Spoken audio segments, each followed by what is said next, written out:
Hi hello എല്ലാവർക്കും സുഖമാണല്ലോ അല്ലേ. ഇന്ന് നമുക്ക് മത്തൻ പൂ ഫ്രൈ ഉണ്ടാക്കാവേ. ഇന്ന് നമുക്ക് 3-4 പൂവാട്ടോ കിട്ടിയിട്ടുള്ളത്. അപ്പം മിക്ക ദിവസം കിട്ടുന്ന ഉണ്ടാക്കുകയും ചെയ്യുന്ന ഇന്നിപ്പോൾ ഉണ്ടാക്കുന്നത് നിങ്ങളെ കൂടെ കാണിക്കാമെന്ന് വെച്ചു കേട്ടോ.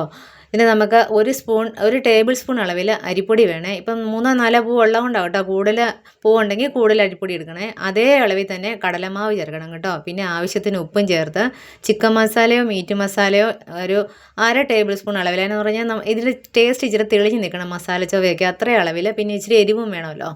അത്രയും അളവിലെടുത്ത് വെച്ച് സാധാരണ പച്ചവെള്ളത്തിൽ നമ്മളിത് നല്ലപോലെ കട്ടയൊന്നും ഇല്ലാണ്ട് കുഴച്ച് ഒരു ഇഡ്ഡലി മാവിൻ്റെയൊക്കെ പരുവില്ലേ അതുപോലെ നല്ലപോലെ കുഴച്ചെടുക്കണേ.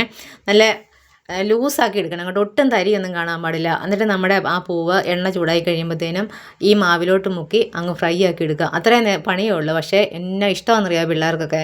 ഈ പൂവിൻ്റെയൊക്കെ അകം ഈ വറുത്തെടുത്തതിൻ്റെ അകം വളരെ സോഫ്റ്റ് ആയിട്ടായിരിക്കുന്നത്, പുറം നല്ല ക്രിസ്പി ആയിട്ടാട്ടോ ഇരിക്കുന്നത്. പിള്ളേർക്ക് എന്നായാലും പിള്ളേർക്ക് ഒട്ടും വെജിറ്റബിൾ കഴിക്കാത്ത പിള്ളേരും ഇത് കഴിച്ചോളുവേ. അവർക്ക് അതറിയാൻ പറ്റത്തില്ല, ഈ പൂ ഫ്രൈ ആക്കിയതൊന്നും അറിയത്തില്ലേ.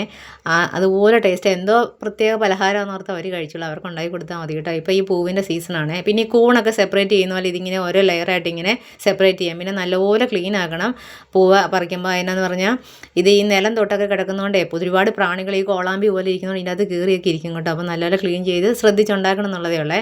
ഇതേ രീതിയിൽ നമുക്കിത് മൊത്തം ഫ്രൈ ആക്കി എടുക്കാം കേട്ടോ. ഇപ്പോൾ തന്നെ ഇത് കണ്ടോ, ഇതിൻ്റെ അകം നല്ല സോഫ്റ്റാണ്, പുറം നല്ല ഹാർഡായിട്ട് നല്ല ക്രിസ്പി ആയിട്ടായിരിക്കുന്നത്. അതുകൊണ്ട് തന്നെ അവരത് എന്നാന്ന് പോലും നോക്കാതെ കഴിച്ചോളും. ഭയങ്കര ടേസ്റ്റുമാണ്. ഇവിടെ നന്ദുവിനൊക്കെ ഭയങ്കര ഇഷ്ടം. നന്ദു ഒട്ടും വെജിറ്റബിൾ കഴിക്കാത്ത ഒരാളാണ്. അപ്പം ഞങ്ങൾ ഇങ്ങനെയൊക്കെ അവനും കഴിപ്പിക്കുന്നത് കേട്ടോ. ഇപ്പം എന്ന് പറഞ്ഞാൽ ഈ മത്തൻ്റെയൊക്കെ സീസണാണ്, മത്തൻ പൂവൊക്കെ ഉണ്ടാകുന്നതിൻ്റെ. ഇതിപ്പോൾ അങ്ങനെ തന്നെ കഴിക്കുക. ഇനിയിപ്പോൾ കറിയായിട്ട് കഴിക്കണം എന്നുള്ളൊരു ചോറിനൊക്കെ അതിൻ്റെ കൂടെ തന്നെ ആ എണ്ണയ്ക്കകത്തോട്ട് തന്നെ ആ ബാക്കി മാവിലും മുക്കി ഒരു തണ്ട് കരിയാപ്പില ഒന്ന് ഫ്രൈ ആക്കി എടുത്തേക്കണേ. അത് അതിൻ്റെ അകത്തോട്ട് ഇട്ട് കൊടുത്തിട്ട് ഒരു 1/2 സ്പൂൺ അളവിൽ കുരുമുളക് പൊടിയും ചേർത്ത് ഇച്ചിരി എരിവ് കിട്ടുന്ന പോലെ, ഒരു കളറൊക്കെ കിട്ടുന്ന പോലെ ഇച്ചിരി കാശ്മീരി ചില്ലി ഇട്ട് നല്ലപോലെ ഒന്ന് മിക്സ് ചെയ്ത് അങ്ങ് സെർവ് ചെയ്താൽ പിള്ളേരോ വലിയവരും ഒക്കെ കഴിച്ചോളും. പൊതി കിട്ടാനും ഒക്കെ നല്ലതാണ്. ഒരു നല്ല എയർ ടൈറ്റ് ടീനിലൊക്കെ അടച്ച് വെച്ച് കഴിഞ്ഞാൽ അത് ഒട്ടും അങ്ങ് തണുത്തൊന്നും പോകത്തില്ല കേട്ടോ. ഭയങ്കര ടേസ്റ്റാണ്. ഇപ്പം നമുക്കിവിടെ ഇഷ്ടംമാതിരി പൂവുണ്ടാകുന്നുണ്ട്. പക്ഷേ അതിൻ്റെ കൂടെ ഒരു ചെറിയ കായും കാണും അടിയിലെ. അതുകൊണ്ട് അത് പറിക്കാൻ മടിയാട്ടോ. ഇനി അതെങ്ങാനും പിടിച്ചാലോ എന്ന് വിചാരിച്ചിരിക്കും. പക്ഷേ പിറ്റേ ദിവസം അത് മൊത്തത്തിൽ പറഞ്ഞു കിടക്കും. അന്നേരം ആ പൂവും കൊള്ളത്തില്ലല്ലോ. അങ്ങനെ ഇങ്ങനെ നോക്കിയിരിക്കും. ഇപ്പോൾ ഈ പൂവില്ല, ആ കായില്ലാണ്ട് ഉണ്ടാകുന്ന പൂ വളരെ ചുരുക്കമുള്ളേ.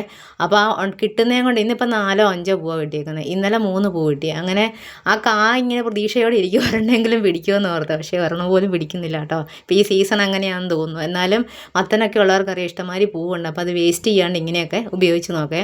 പിന്നെ നമ്മൾ മത്തൻ്റെ പൂ കൊണ്ട് ചാറും തോരനും ഒക്കെ വെക്കുന്ന വീഡിയോ നമ്മൾ അപ്ലോഡ് ചെയ്തിട്ടുണ്ട് കേട്ടോ. ഇഷ്ടപ്പെട്ട എല്ലാവരും ലൈക്ക്, ഷെയർ, സബ്സ്ക്രൈബ് ഒക്കെ ചെയ്ത് കമൻറ്റൊക്കെ ഇട്ട് സപ്പോർട്ട് ചെയ്യണേ.